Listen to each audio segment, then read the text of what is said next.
C'est cette première conférence de la semaine, qui est donc sur le thème du camion et son environnement, donc environnement assez large, pas seulement écologique, mais tout ce qui concerne également l'environnement sécuritaire ou encore social. Et donc cette première conférence, c'est sur l'utilitaire. L'utilitaire, donc vous le savez, prend de plus en plus de place dans le monde du transport, dans la profession. Et le titre, donc, alors on aura l'occasion d'en débattre tout à l'heure, c'est quand l'utilitaire devient camion. Alors c'est ni un titre, c'est plutôt une problématique qui est posée, donc on en discutera. Est-ce que c'est vrai ou c'est pas vrai? On en discutera dans quelques instants sous forme de table ronde. Alors, les participants, je vais vous les présenter. On aura une brève présentation des participants avec un angle sur l'utilitaire, et puis ensuite on débattra sur différents sujets sur l'utilitaire. Alors interviendront dans cette table ronde Clément Chandon, responsable produit chez Iveco. Donc pour ne rien vous cacher, j'ai eu l'idée de cette table ronde notamment en évoquant l'éco-délit, mais on en parlera dans un instant. Patrick Buchard, directeur commercial et marketing chez Gruau. On parlera notamment avec Patrick Buchard de la contrainte de la charge utile dans la transformation. Et puis Pierre Millet, directeur de ICTL Lyon. Alors ça n'a rien à voir avec le sens ICTL, c'est une société, vous nous en parlerez. ICTL Lyon, donc, qui est exposant cette année, qui présente un véhicule électrique, véhicule bien sûr utilitaire. Vous nous direz un petit peu votre choix, pourquoi s'orienter plus vers l'utilitaire que le véhicule, la voiture simplement, sachant que la société vient, enfin, en tout cas l'emplacement vient de l'électroménager. On expliquera un petit peu l'aspect historique. Nous parlerons bien sûr du nouveau permis qui est en préparation, je crois que c'est pour l'horizon 2013, nouveau permis utilitaire. Et puis bien sûr tous les autres sujets sur l'utilitaire, les équipements. Donc on a, je crois, une heure qui sera bien chargée. On va commencer par Clément Chandon, donc responsable produit chez Iveco. Alors je disais que j'ai eu un petit peu l'idée de cette conférence, cette table ronde, donc, par rapport à l'éco-délit, enfin en tout cas le délit, qui fête je ne sais plus combien d'années, enfin bon, 33 ans. 33 ans déjà. Alors on aura l'occasion tout à l'heure d'y revenir un petit peu lors de la table ronde, plus dans le fond donc, par rapport à l'utilitaire, ce qui se rapproche du camion, aussi bien dans la stratégie commerciale que dans le développement. On peut revenir un petit peu sur le délit, sur l'évolution qu'il y a eu en 33 ans, parce que là c'est une expérience comme une autre, mais enfin bon. D'accord. Alors le délit, effectivement, dans le monde de l'utilitaire, il y a deux grandes familles. Il y a l'utilitaire vu par le spécialiste du camion, du poids lourd, et nous en faisons partie. Et il y a l'utilitaire vu par le spécialiste de l'automobile. Et donc chez Iveco, on a pensé le délit, dès le début, comme un petit camion. Et c'est ça qui a fait son succès, et c'est ça qui fait qu'aujourd'hui, il est encore numéro 2 en France, 33 ans après, juste derrière Renault, qui est distribué par un immense réseau Renault Voitures et Renault Trucks. C'est qu'on a pensé à un utilitaire qui en donnait plus par sa conception, et notamment un châssis de camion, et notamment des moteurs qui ne sont pas issus de l'automobile, des ponts et tout ce qui est liaison au sol qui sont spécifiques, et toute la chaîne cinématique. Donc ça, c'était l'idée de départ. Et donc le délit a eu un succès immédiat. Il faut dire qu'en 78, la concurrence n'était pas aussi étoffée qu'aujourd'hui. Et il a eu un succès parce que justement, il offrait des capacités techniques très élevées et de durabilité très élevées. Donc ça a été un produit qui s'est tout de suite placé plutôt dans le haut du panier et qui démarrait en fait à 3,5 tonnes, mais avec des capacités très importantes que l'on a fait évoluer au fur et à mesure des années pour atteindre l'an dernier 7 tonnes. Et 7 tonnes, c'est l'équivalent en charge utile d'un petit camion à 8 tonnes. Donc c'est déjà quelque chose qui transporte beaucoup de marchandises. Et donc le délit, je vais le faire bref pour démarrer, mais bon, il a bien sûr évolué vers le haut. Il a aussi évolué en énergie alternative, avec d'abord du gaz, depuis déjà 11 ans, de l'électrique depuis 3 ans, et il a évolué en confort. Ce qui fait que d'un petit camion auquel on pouvait demander beaucoup, avec des performances modestes, on est passé aujourd'hui à un camion qui a pris de la capacité, de la puissance. Le délit est né avec 75 chevaux. Aujourd'hui, il en a 205. Donc ça, je pense que c'est aussi quelque chose d'intéressant qui pourrait nourrir notre réflexion. Pourquoi est-ce qu'on est allé aussi haut en puissance? Et de quelque chose de très rustique, on est aujourd'hui au niveau confort et cabine totalement dans le monde automobile. Donc le Daily, en fait, il se veut un peu la synthèse du monde du poids lourd, avec ses capacités de charge, de durée de vie, et sans rien renier au monde de l'automobile, qui est la cabine, le confort, où on n'est pas prêt aujourd'hui en Europe à renier sur quoi que ce soit quand on passe de sa voiture personnelle à son outil de travail. Alors le Daily est l'un des utilitaires les plus vendus en France, mais il y a même la Chine qui s'y intéresse très fortement, je crois. Oui. Est-ce qu'on conçoit, bon, la réponse, je suppose, on la connaît un peu, mais différemment le Daily aujourd'hui qu'hier? Est-ce qu'on le pense plus comme camion qu'utilitaire? Alors le Daily, il est né camion. C'est ce qu'on appelle, on aime bien appeler son ADN. Il est né avec un châssis de camion. Il est né avec quasiment, quand on quitte la cabine, aucune pièce n'est dérivée de l'automobile du groupe Fiat. Et ça, c'est assez, à mon avis, important pour être signalé. Dès le départ, on aurait pu mettre des moteurs que l'on retrouve sur les voitures. Ils auraient coûté moins cher, on aurait bénéficié d'effets d'échelle importants. Mais comme nous, notre point de départ, c'est le 3,5 tonnes, et qu'avec une remorque, on peut atteindre jusqu'à 10,5 tonnes, on ne dimensionne pas ce véhicule avec des composants voiture. Parce que c'est un véhicule qui doit pouvoir faire 450 000 km sans problème, y compris à 10,5 tonnes.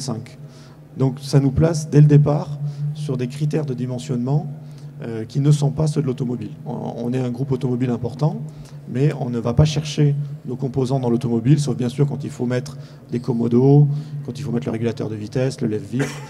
Mais dès qu'on va sur les parties structurantes du véhicule, à commencer par ses moteurs, en poursuivant par ses boîtes, ses ponts et ses liaisons au sol, on est déjà dans un monde qui est un monde spécifique, qui est le monde de l'utilitaire. Ce n'est pas le dimensionnement non plus du camion, mais ce n'est plus le dimensionnement de l'automobile. Bon, dans l'occasion, je pense d'y revenir très rapidement dans le débat. Patrick Buchard, donc directeur commercial et marketing de Gruo, qu'on connaît bien comme multispécialiste de la transformation justement du véhicule utilitaire, dans le cœur du débat. Vous, chez Gruo, c'est le véhicule utilitaire, on va dire, prend le relais du camion, notamment dans le transport urbain. Ça, c'est le B.A.B.A., la base de oui. Ça, c'est stratégie. Alors nous, vous l'avez signalé, hein, notre spécialité, c'est le véhicule utilitaire. Et ça, c'est depuis 25 ans que l'entreprise a choisi de se spécialiser dans toutes les applications, les transformations liées au véhicule utilitaire. Nous, on constate aujourd'hui encore plus le passage et l'organisation d'ailleurs des transports du véhicule industriel par des plateformes par exemple jusqu'au centre-ville en véhicule utilitaire. Le véhicule utilitaire, c'est c'est un véhicule urbain par nature. Déjà dans la démarche logistique et dans voilà, c'est ça. C'est-à-dire que les plateformes, que ce soit du transport de marchandises qu'on appelle sec, mais aussi du transport de marchandises de type alimentaire, du froid. Aujourd'hui, tout part d'entrepôts, en général aux périphéries des villes, et puis est livré en centre-ville par des véhicules utilitaires transformés, adaptés. Alors vous dites justement, on interdit de plus en plus le poids lourd dans l'entrée des villes, centre-ville. Donc automatiquement, naturellement, place à l'utilitaire, c'est ça ? On interdit de plus en plus le poids lourd dans les centres-villes, donc place à l'utilitaire. Voilà, c'est ça. C'est-à-dire qu'aujourd'hui, d'ailleurs la réglementation est de plus en plus dure. Souvent même aujourd'hui, on interdit à certaines heures de la journée, pour pas dire à certaines heures de la nuit, quand le véhicule n'est pas propre. C'est-à-dire qu'aujourd'hui, en plus, on leur demande aux véhicules utilitaires, comme à un certain nombre d'autres véhicules, d'être propres. C'est aussi pourquoi nous sommes partis dans l'électrification des véhicules utilitaires, c'est-à-dire de remplacer très, très simplement le moteur thermique par toute une chaîne de traction électrique. Moteur, batterie. Mais le danger, c'est pas d'alourdir aussi le véhicule utilitaire, parce qu'on le voit depuis 1 an, 2 ans, on apporte des équipements. Alors, évidemment, ça c'est une préoccupation que nous avons. Les véhicules, que ce soit dans l'automobile ou le véhicule utilitaire, les véhicules ont tendance à s'alourdir. On y rajoute des airbags, on y rajoute un certain nombre d'équipements qui font que le véhicule est plus lourd et nous sommes toujours limités à 3,5 tonnes. Donc notre préoccupation première, c'est alléger nos transformations tout en garantissant toujours la sécurité des personnes transportées ou la sécurité des marchandises transportées. Donc, avec un souci environnemental aussi ? Oui, bien sûr. Donc nous, ça fait beaucoup de choses. Oui. On utilise de plus en plus des matériaux légers. c'est de l'acier à haute limite élastique. C'est-à-dire que, en clair, ce qui existe dans l'automobile est appliqué aujourd'hui chez nous dans le véhicule utilitaire. C'est aussi des composants plus modernes qui permettent d'aller, tout en garantissant une sécurité, permettent d'alléger nettement nos transformations. En ce qui concerne l'électricité, aujourd'hui, un véhicule à chaîne de traction électrique permet de garantir la charge utile d'origine. C'est-à-dire qu'effectivement, quand on enlève déjà un moteur thermique, c'est très lourd, un moteur thermique en comparaison d'un moteur électrique, qui est un petit moteur en fait, c'est pas très lourd. Ce qui fait après le poids complémentaire sont les batteries. Et vous savez certainement, comme un Telma, qui est un système de ralentisseur dans un bus, vient en déduction du poids total du véhicule, ce qui permet de garantir la charge, eh bien nous, les batteries viennent en déduction sur la carte grise du poids total du véhicule. Donc un véhicule qui a une charge utile d'1 tonne conserve cette charge utile quand il est électrifié. Donc c'est l'avantage. Le Ducato, c'est ça que vous transformez, enfin avec électrique.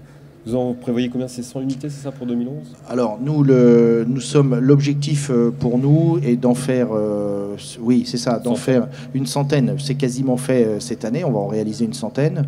À terme, c'est évidemment d'en faire beaucoup plus. C'est d'électrifier aussi, alors que vous dites le Ducato, on l'appelle le X250, il est Sevel Sud, c'est pas tout à fait la même chose. Et puis d'autres véhicules, évidemment, oui. Alors, dernier point avant de passer à M. Millat, on parlait d'électrique justement. Vous vous intéressez quand même au nouveau permis. Vous dites, en fait, ça va permettre un petit peu de réglementer le secteur. Enfin, oui, il y a le nouveau permis qui est le permis C1, qui aujourd'hui est un permis qui se veut faire des VUL, un VUL lourd ou un VI léger. Je ne sais pas. En tout cas, l'idée, c'est de monter au-delà de 3,5 tonnes. Vous savez que les forces de l'ordre contrôlent de plus en plus les véhicules. On les voit peser les véhicules sur les bords de route. Et régulièrement, on sait que les utilisateurs surchargent. Il suffit de prendre une benne, généralement elle est assez surchargée. Et donc l'idée de l'administration en fait est de réglementer ce permis pour pouvoir arriver jusqu'à 7 tonnes et de professionnaliser aussi l'approche. 3 tonnes 5 à 7 tonnes 5, je crois. 7 tonnes, je crois. 7 tonnes 5, oui. Oui, bien sûr. Juste pour dire que ce permis, c'était une très bonne idée. Mais ce que la France en a fait, c'est un coup d'épée dans l'eau, malheureusement. Parce que pour passer le C1 en 2013, on pourra le passer à 18 ans, ce qui était une très bonne chose. Mais il faudra d'abord passer le permis voiture.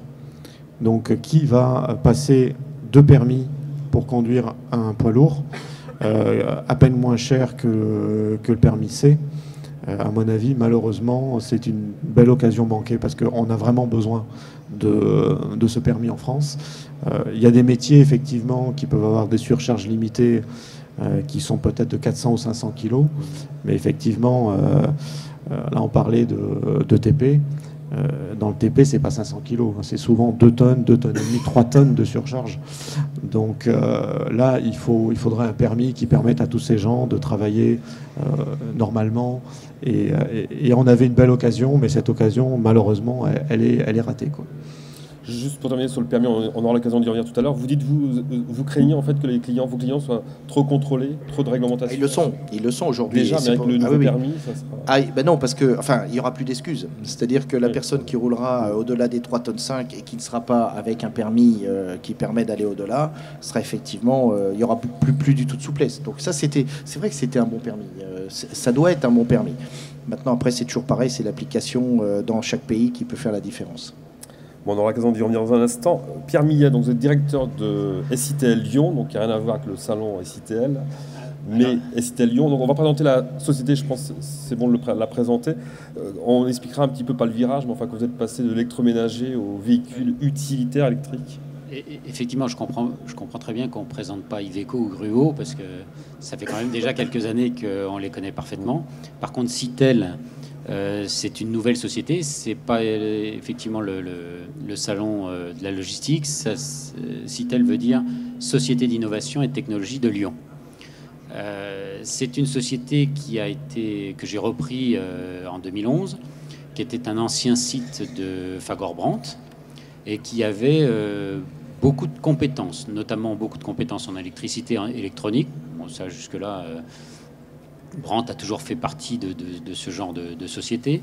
Mais il se trouve que cette entreprise située dans le 7e arrondissement de Lyon avait aussi beaucoup de métiers à l'intérieur même de l'entreprise, que ce soit l'injection plastique, que ce soit l'emboutissage, que ce soit la soudure ou même l'assemblage de lave-linge. Donc j'ai simplement étudié chacun de ces métiers et j'ai regardé à quelle fin on pouvait utiliser ces métiers-là. Alors évidemment, pour l'électricité ou l'électronique, le véhicule électrique était relativement bien destiné. Et c'est pour ça que je me suis associé avec Magna Steiner, qui est assez connu dans le domaine de l'automobile, pour concevoir complètement le véhicule électrique. Donc d'un côté, on a amené nos compétences, on va dire, de métier, et de l'autre côté, on a récupéré les compétences de Magna pour réaliser un véhicule électrique. Alors l'avantage, entre guillemets, c'est qu'on est parti d'une feuille blanche. On n'a pas été obligé de transformer un véhicule comme ça a pu être le cas chez Gruau ou chez Iveco. On est parti vraiment d'un véhicule de départ et on s'est positionné exclusivement sur le véhicule urbain. Donc on ne s'adresse qu'à un déplacement qui est périurbain ou urbain. Donc ce qui correspond tout à fait à l'utilisation que peut être faite d'un véhicule électrique. Alors, à côté de ça, on a quand même voulu se positionner aussi sur la fonctionnalité, sur le service rendu par ce véhicule. Et on a très clairement voulu donner des performances et en tout cas des caractéristiques techniques très élevées par rapport à ce qui peut être la concurrence. Donc, on peut le présenter, oui, peut-être. Alors, le véhicule est commercialisé sous la marque Brandt Motors déjà et pas sous la marque de Citel, parce que Brandt Motors a quand même une renommée qui est significative et en plus est connue. Ses caractéristiques, on va dire les trois principales en termes techniques, c'est effectivement l'autonomie, 120 km, c'est la vitesse, 80 km/h, et c'est le volume embarqué, puisqu'on peut embarquer jusqu'à 2 palettes de 1000 par 1200 par 1000 de haut. Donc ça en fait tout à fait un véhicule utilitaire qui a une vraie fonctionnalité de livraison ou de travaux. Alors il est décliné sous 9 versions, que ce soit Ben, que ce soit plateau, que ce soit frigo ou autre, et il y aura une version hybride d'ici la fin de l'année. Hybride plus pour ceux qui ont des entrepôts logistiques qui sont un peu plus décalés par rapport à la ville et qui ont besoin quand même d'arriver jusqu'au centre-ville, non seulement avec une certaine vitesse, mais avec une certaine autonomie également. Alors pourquoi ce virage de passer de l'électroménager au véhicule utilitaire électrique? Pourquoi plus l'utilitaire que le côté particulier? Pourquoi pas une voiture Alors, je dirais, pour moi, il y a deux questions dans votre... un petit peu votre démarche. Pourquoi le virage? Le virage, d'abord, je suis un industriel. Le site de Lyon, dans l'électroménager, était condamné. Bon, tout simplement. Donc, ça faisait 460 personnes, je dirais, sans emploi. Donc, en tant qu'industriel, on ne peut pas se résigner à ce genre de choses. Et surtout quand il y a un vrai savoir-faire. Donc, cette entreprise avait la possibilité de développer un certain nombre d'autres produits. Et ça me paraissait important d'essayer d'utiliser ces compétences à d'autres fins. Donc, effectivement, on fera plus de lave-linge. D'ici 4 ans, on fera plus de lave-linge. On fera des véhicules, ce qui est pas plus mal et ce qui est une belle technologie.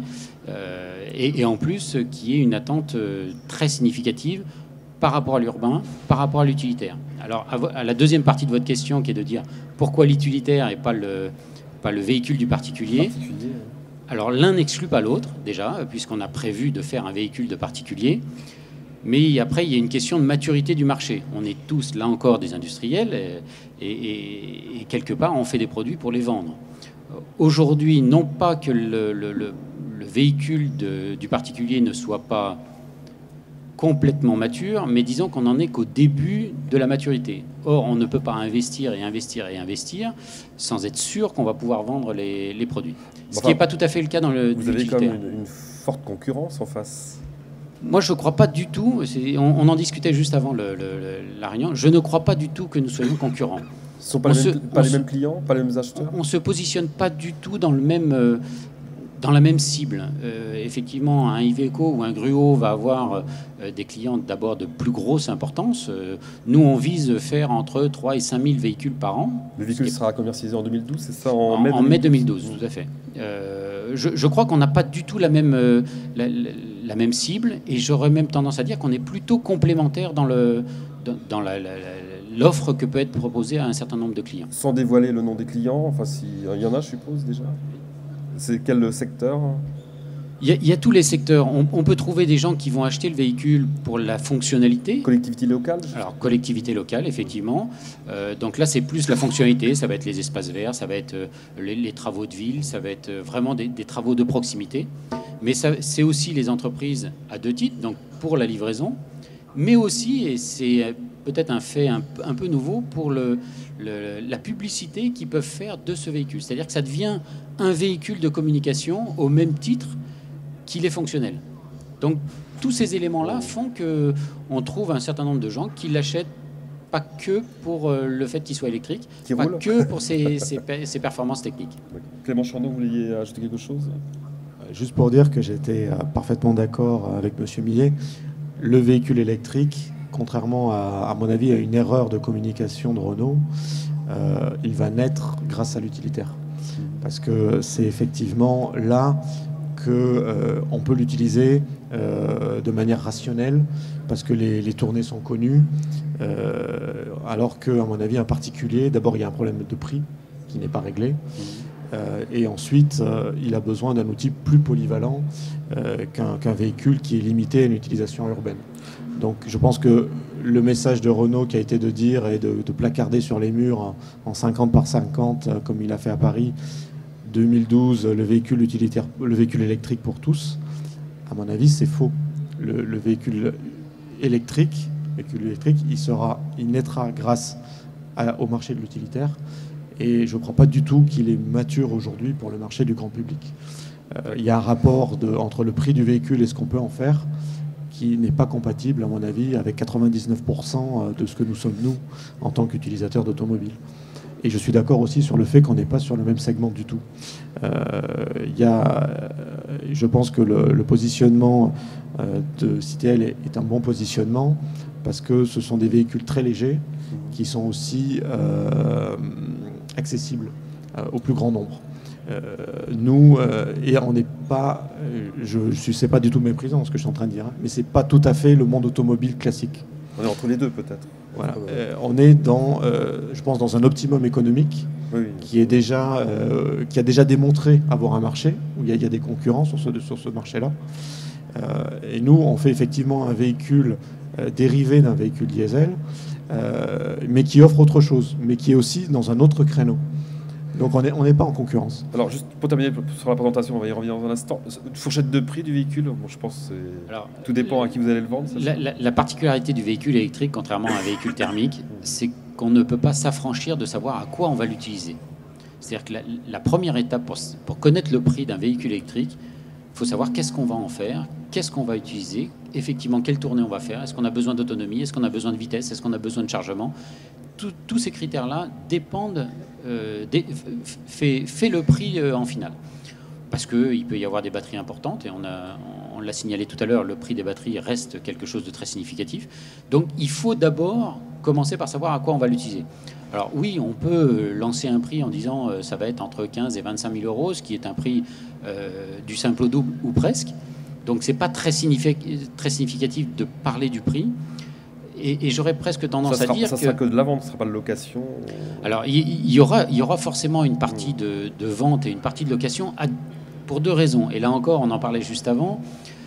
Il y a un élément qui est facial, qui est effectivement la présentation du prix. Et les gens ne sont pas prêts, comme le signalait tout de suite monsieur, que les gens ne sont pas prêts à mettre un prix important immédiatement.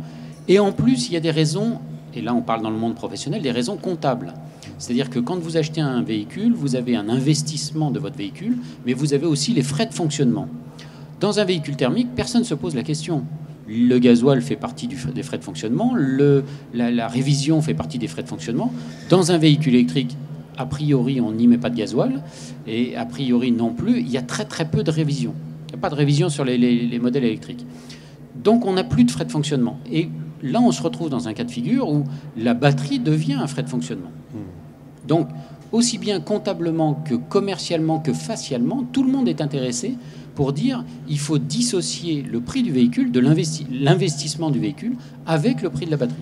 Donc c'est, je dirais, quelque part la première réflexion qui est à faire pour nos clients, et certainement à les aider là-dessus, les aider dans cette réflexion-là, c'est de définir quel est leur besoin. Et ça, c'est pas forcément quelque chose qui se posait comme question de manière très très précise.